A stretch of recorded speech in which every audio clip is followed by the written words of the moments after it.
Welcome everyone to the demonstration for the plush heart pattern. You can use these little hearts to make a garland stand alone as a gift, or you can even put them on a wreath if you want, and I'll try to put some samples of those items at the end of this tutorial and give you a little insight as how to make the garland as well. It's super easy. To make this pattern, you're going to need a bulky weight yarn. I used number 5. Some cotton yarn if you want the little bow accent with a little bit of fabric glue or hot glue to secure those in place. A stitch marker for counting in the round, a J hook, a pair of scissors, and a yarn needle to weave in the ends. So let's go ahead and get started. Okay, this pattern is super easy to make. It usually takes me about 15 minutes to make one heart. I begin by making the top of the heart, and we will make 2 pieces. I start with a magic ring. If you're not familiar or uncomfortable with the magic ring, go ahead and chain 2, and you can place all the stitches for round 1 into the second chain from the hook. I close that magic ring with a chain stitch, which won't count in our stitch count. And for round 1, we're going to place 6 single crochets right into the center of this magic ring.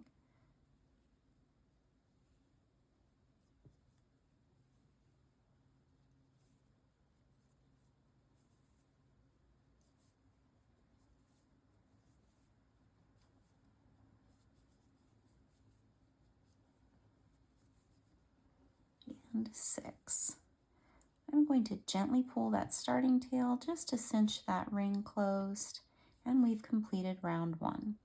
Round 2, we're going to place 1 single crochet into the next stitch, which would have been the first stitch from round 1, and I'm going to slide my stitch marker in place right there. And then we're going to increase in the next stitch. An increase is simply 2 stitches in one. We're working in single crochets, so in this case it's 2 single crochets into that second stitch. And that sequence is going to repeat with 1 single crochet into the next stitch and an increase in the next. When we do that all the way to the end, we'll end up with 9 single crochets for round 2. Okay,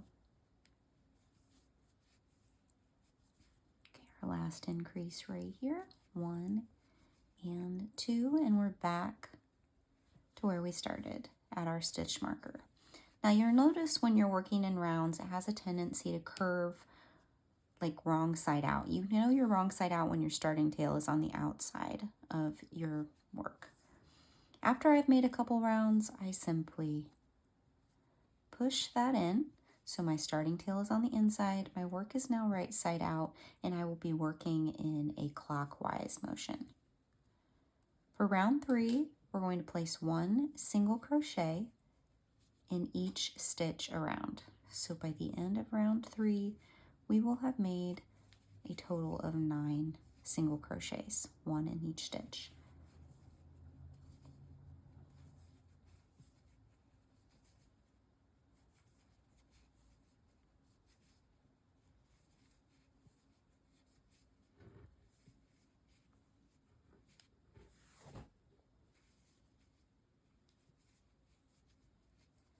Okay, when we get to the end of round 3, we are going to fasten off. So I'm going to trim my working yarn away. Ugh, my scissors need sharpened very badly. Fasten that off. I'm going to remove my stitch marker. I'm going to gently tug my starting tail one more time just to make sure that's nice and closed. And then I'm going to weave in those ends.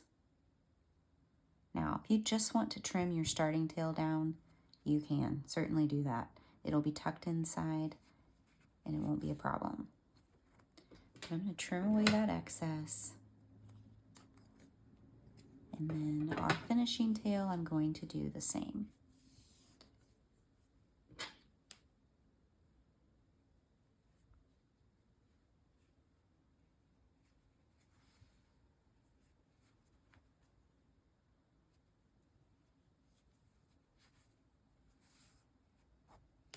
Okay, now this piece that I trim away, I'm going to save because we can use it here in a minute. Okay, so I've completed 1 of the 2 pieces that will make the top of our heart. Go ahead and make a second one just like this, and then we will meet back here to join them together and complete our heart. Okay, we've completed the 2 pieces for the top of our heart. And I've simply placed a stitch marker in what would have been the first round of stitch, or pardon me, the first stitch of round 4 had I kept going on this piece. I just put that there as a point of reference for myself for counting, and I can tell on this piece as well. But what we're going to do is count about 4 stitches over, 1, 2, 3, 4 here, and I've threaded a piece of yarn here, and I'm going to take it up under a stitch. This isn't an exact science, it's supposed to be super easy. And on this one, this would have been my last stitch right there. So 1, 2, 3, 4. And I'm going to go up on this side under that piece. So I can just simply tie these together. This just makes it easier, in my opinion, when we work round 4, just to hold it in place. I double knot it. And then you can trim away the excess pieces, and they will tuck right up in there as we begin to form the heart body. You can also just leave them there if you want. Now we're going to rejoin the yarn with a chain 1. That chain 1 will not count in my stitch count. Now for round 4, I'm simply going to make 1 single crochet in each stitch around both of these pieces, joining them together. So there's my first stitch, and I can slide that in. So by the end of round 4, we'll have made 18 single crochets, because you'll have the 9 from your first piece and the 9 stitches from your second piece, and we're just working those around.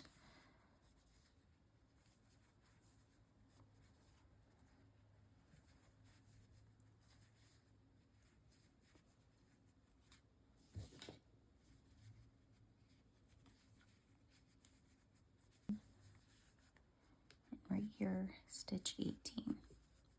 Okay, I'm going to slide my stitch marker out, and for round 5, we're going to make 1 single crochet in the next 4 stitches, followed by a decrease, and that sequence will repeat around. So by the end of round 5, we'll have made 15 single crochets. Decrease.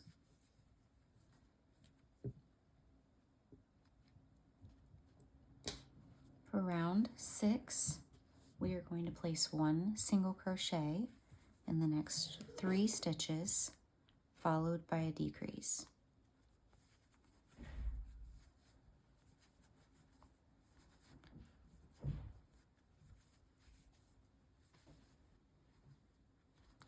Okay, for the next round, we're going to place 1 single crochet in the next 2 stitches, followed by a decrease.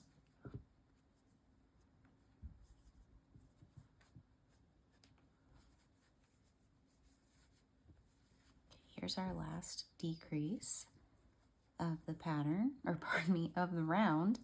And now we're going to stuff our heart. So take a little bit of fiberfill stuffing and just begin to lightly stuff it. I make sure I get up into each of those first pieces we made to round out the top of that heart.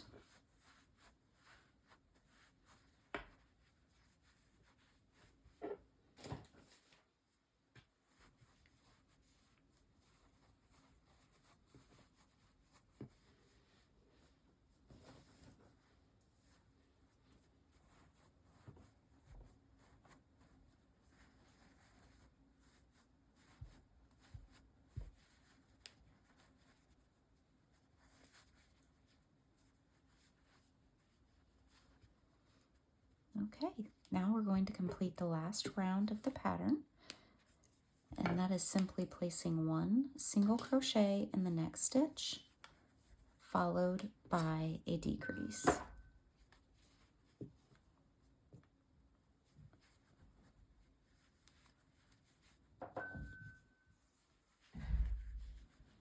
Once you've completed that decrease, you can fasten off. Remove your stitch marker, and if you need to, go ahead and place just a tiny bit more stuffing to fill in any space left before that last round. So here's what it's looking like so far. Now I'm going to thread my yarn needle, and to close this up, I'm going to go under the front loop only of each stitch of that last round.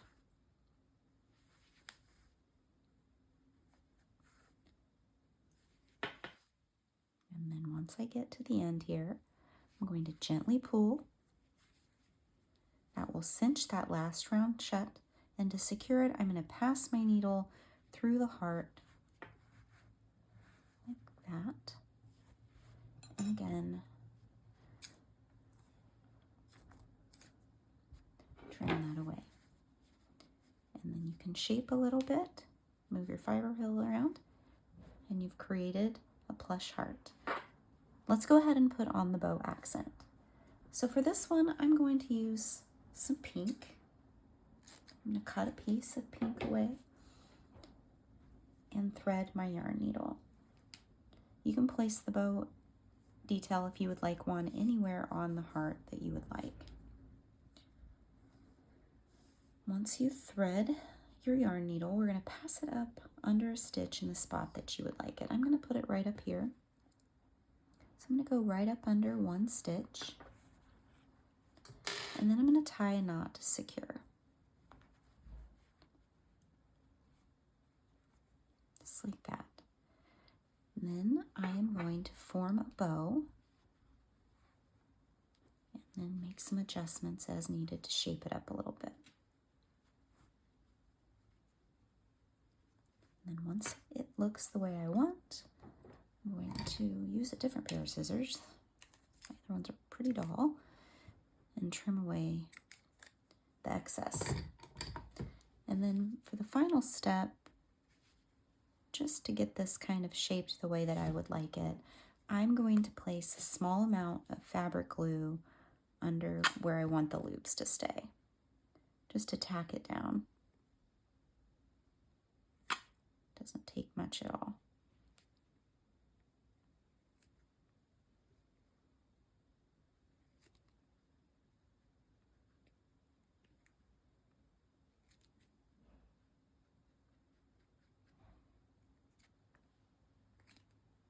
And then I will let that dry, just like that. Let's go ahead and I will demonstrate how to turn this into garland if you would like. Okay, to make the heart garland, there's a few different ways that you can do this. You can just use string. I have some twine. You're going to want to cut this to the length that you would like your garland to be, leaving about 6 inches on each ends for hanging. You can also decorate the twine with pieces of fabric or leftover pieces of yarn if you would like in between, or you can leave it as is if you would have a more simple garland. It's really easy. I've already threaded this yarn needle with a piece of twine, and I'm just going to pass it through the yarn, or the heart. And I'm going through about the bottom, the in-betweens round 3 and 4 of the heart. And then once I get it on there, I'm just simply going to pull it through, and I can reshape this art on the other end. I kind of lost my needle there for a minute. And you'll see that it'll just hang right on there. And I can worry about spacing later. And I'm, again, going to go over here between rounds 3 and 4. 1, that's between 1 and 2, 2 and 3, 3 and 4 on the side of the heart. And just pass it right through. And pull. And you can see you're going to just continue to do that. Just pass the needle through the hearts, and then once you get them on there, you can fluff them back out and space them as you would like. And you'll want to make sure again that you leave, say if this is the bottom, the last heart in the garland, leave some space on your twine so that you can hang it. So you could leave it just like this, or you can take pieces of fabric. I've cut a few here. If you want to use pinking shears, that would look nice. This is the only Valentine's Day fabric I have right now, so I'm just going to use it as an example. But you can cut strips and simply tie it on in between the hearts. I think it would be cute if I had some red and pink and white and all the colors of the hearts, but I don't right now. So I'm simply going to show you what it would look like if you took strips of fabric and like just tighten them in between and cut them in different lengths, cut them with pinking shears, whatever you would like to do, just cut them on there and tie them on. Or if you have extra yarn, getting down to the end of this guy, you could cut a strip of the pieces of yarn that you used and do the same thing. You can mix and match with fabric, or you can simply tie it on and then trim it down later just to make it a little bit more fun. Well, thanks for joining along with me. I hope that you enjoyed this heart pattern. I can't wait to see the items that you make with it.